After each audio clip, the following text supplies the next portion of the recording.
कांग्रेस के प्रवक्ता हरनाम सिंह जी भी जुड़े हुए हैं। हरनाम सिंह साहब, इसका क्या उपाय है? ये पॉलिटिकल आरोप प्रत्यारोप तो मुझे लगता है चलता रहेगा, ये पिछले कई सालों से चला आ रहा है, हर साल हम लोग इस समय यही डिबेट कर रहे होते हैं। आपको क्या लगता है कोई पॉलिटिकल सोल्यूशन निकलेगा इसका, और इसके पहल देखिए, कौन हम करेगा? तो कांग्रेस ऐसा एक करेगी? जो देखिए हमने दिल्ली में 15 साल गवर्न किया है और गुड गवर्नेंस किया है। हम उसी की बिहाफ पर बता सकते हैं अपने एज पर प्रीवियस प्रैक्टिस कि दिल्ली में 4 तरीके से पॉल्यूशन का मुख्य कारण है। पहला व्हीकुलर पॉल्यूशन है, जिसका इलाज ये है कि जब तक लोग अपना प्राइवेट व्हीकल नहीं छोड़ेंगे और पब्लिक ट्रांसपोर्ट पर नहीं आएंगे, तब तक पोल्यूशन डिक्रीज नहीं होगा। तो उसके लिए हमने 300 साढ़े 300 किलोमीटर मेट्रो चलाई थी, हमारे समय में चली थी। तो मेट्रो का इंक्रीज डबल होना चाहिए, उसको एक्सपेंशन होना चाहिए। दूसरा, हमारे समय में लगभग 8,500 बसेस हम लेकर आए थे 2010 तक कॉमनवेल्थ में, और पब्लिक ट्रांसपोर्ट को अपने 3 व्हीलर टैक्सीज और बसेस को सीएनजी पर कन्वर्ट किया था। विश्व में सबसे पहला राज्य हमारा था। दूसरा, हमने 100 के करीब फ्लाईओवर्स बनाए थे, जिससे कि ट्रैफिक जैम्स ना हो, जिससे कि पोल्यूशन लेवल रिड्यूस हो। और सन 2006 में हमने इंडस्ट्रीज को रिलोकेट किया था, जो हजार्डस इंडस्ट्रीज थी उनको दिल्ली के बाहर या दिल्ली के बॉर्डर पे हमने रिलोकेट किया था। और चौथा, हमने दिल्ली में जितने रोड्स थे उन रोड्स को ठीक भी किया था, फ्लाईओवर्स भी बनाए थे, और रोड्स के साथ साथ जितनी सेंट्रल वर्जेस थी, साइड बम्स थी, उनको हमने पक्का किया था, या फिर जहां कच्चा था वहां पर हमने पेड़ पौधे लगाए थे, जिससे जब व्हीकल चले तो डस्ट या धूल ना उड़े। और पांचवा और अंतिम, कंस्ट्रक्शन जो चल रही थी उस कंस्ट्रक्शन को हमने बहुत सीमित किया था। आज एनबीसीसी खुद की जो सरकारी एजेंसी है, उसकी दुनिया भर के न्यू दिल्ली लुटियंस में हाई राइज बिल्डिंग्स बन रही हैं, कमर्शियल कॉम्प्लेक्सेस बन रहे हैं, जिसमें कम से कम लाखों पेड़ों को काटा गया है। तो आज ये भी ये कंस्ट्रक्शन पर भी कुछ एक लिमिट या लगाम लगानी चाहिए। इन सब पर ये हमें कॉन्क्रीट काम है, जिस पर मेरे ख्याल से सरकार को काम करना चाहिए, क्योंकि पिछले 10 साल दिल्ली के ठीक लिए है, बहुत बहुत बहुत ही खूबसूरत, बहुत ही खूबसूरती से आपने गवर्नमेंट आपस में लड़ रही थी। लेकिन अब कम से कम इनकी 444 इंजन की सरकार है, अगल बगल में इनके राज्यों की सरकार, अब झगड़े का लड़ाई का कोई सवाल नहीं है। तो इन पर कॉन्क्रीट काम होना चाहिए। बिल्कुल, आप काफ़ी कॉन्क्रीट आपने बताया भी कि आपकी सरकार ने क्या किया। नितिन त्यागी जी, अगर कोई पर्सनल व्हीकल छोड़ के पब्लिक ट्रांसपोर्ट पे जाता है तो तभी जाएगा ना जब उसको पब्लिक ट्रांसपोर्ट उसको सूट करेगा। अभी तो सुबह के टाइम में आप किसी भी मेट्रो स्टेशन पे चले जाइए तो वहाँ पे चढ़ने की जगह नहीं मिलती है, लंबी लंबी लाइनें लगी रहती हैं। तो जब तक आप उसको ज़्यादा लोगों तक पहुँचाएंगे नहीं, उसकी संख्या नहीं बढ़ाएंगे, तब तक लोग अपनी गाड़ी छोड़ के नहीं जाएगा। कोई भी नहीं चाहता गाड़ी में ट्रैफिक में जाम में बैठे रहेगा, मेट्रो मिलेगा तो जाएगा। दूसरी बात जो इन्होंने कहा अभी कि पेड़ लगाना, पेड़ काटने पाबंदी लगाई जाए। अभी आपने गोयनका साहब को सुना कि हम अरावली की पहाड़ियों का कैटेगरी चेंज कर दिया गया है, जिससे अब रास्ता खुल गया कि वहाँ पे अब ज़्यादा माइनिंग हो सकेगी। जाहिर तौर पे ज़्यादा माइनिंग होगी तो डस्ट जो आते हैं वो ज़्यादा आएंगे। तो इस तरह की चीज़ों पर क्या आप लोग कुछ सोच रहे होते हैं? डेफिनेटली, देखिए आपको मैं बताना चाहता हूँ, अभी मैंने हरनाम जी को सुन रहा था, हरनाम जी कह रहे थे बहुत सारी बातें उन्होंने कही, पर ये बताना भूल गए कि मैं तो पूर्वी दिल्ली का नेता रहा हूँ, पूर्वी दिल्ली के बारे में जानता हूँ, और ये लोग बेहतर जान पाएंगे और बता पाएंगे पूर्वी दिल्ली के कितने पार्क ऐसे हैं जो कि कब्जा करके कांग्रेस के नेताओं ने कॉलोनियां कटवा दी थी। इसके बारे में नहीं बताएंगे क्या कि पोल्यूशन इस वजह से बढ़ा कि बहुत सारा ग्रीन कवर दिल्ली का बेच दिया गया राजनीति के अरे चलते। भैया, आप पर्सनल आ रहे हो। अच्छा, नहीं, सुनिए सुनिए, हरनाम जी, हर चीज है, मैं आपके बताता हूँ, मैं आपको नहीं बताता हूँ 2009 में। अरे सुनिए हरनाम जी सुनिए, आपको बताता हूँ मैं कि 2009 में शीला जी की सरकार थी। आपने इतने सारे काम गिनाए, 2009 का AQI उठा के देखिएगा, इतने सारे काम बताने के बाद भी यही AQI था 2009 में। जो भारद्वाज जी बैठे हुए हैं हमारे, धीरेन्द्र भारद्वाज जी, ये जितने सारे काम इन्होंने बताए, एक पब्लिक ट्रांसपोर्ट की बात आती है, पब्लिक ट्रांसपोर्ट में एक भी बस आम आदमी पार्टी ने नहीं खरीदी।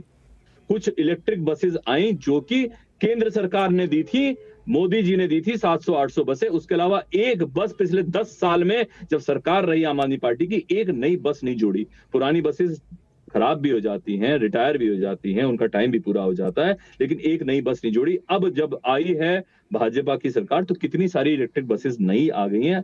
कई हजार मतलब 1,500 के करीब नई इलेक्ट्रिक बसेस ऑलरेडी फ्लीट में जुड़ गई हैं और आने वाले दिनों में 4 से 5,000 बसेस और जुड़ जाएंगी।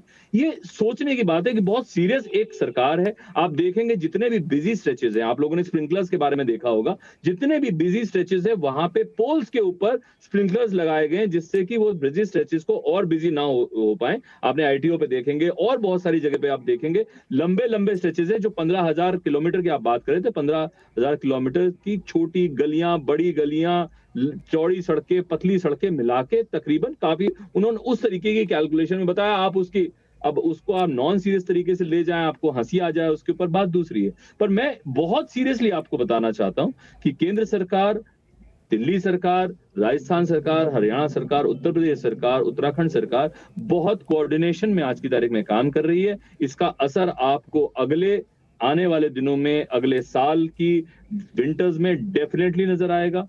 जहां तक की बात आपको पूरे के पूरे सॉल्यूशंस की है, वो सॉल्यूशंस बहुत कॉम्प्रिहेंसिव हैं। आशा करता हूं कि सब लोग मिलके उन सॉल्यूशंस को पूरा करेंगे। गोयनका जी की बिल्कुल, हम सब भी यही आशा करते हैं। बहुत ही अच्छी बातें हम सब यही आशा करते हैं। अंकुर बंसल जी ने बड़ी अंकुर बंसल साहब, हाँ अंकुर बंसल साहब, मेरा सवाल यह है कि ऐसे कई सारे सॉल्यूशन बीजिंग ने इस्तेमाल किए थे और कहा भी गया कि बीजिंग जो स्मॉग कैपिटल था वर्ल्ड का, वो स्वच्छ सिटी बनता हुआ दिखा।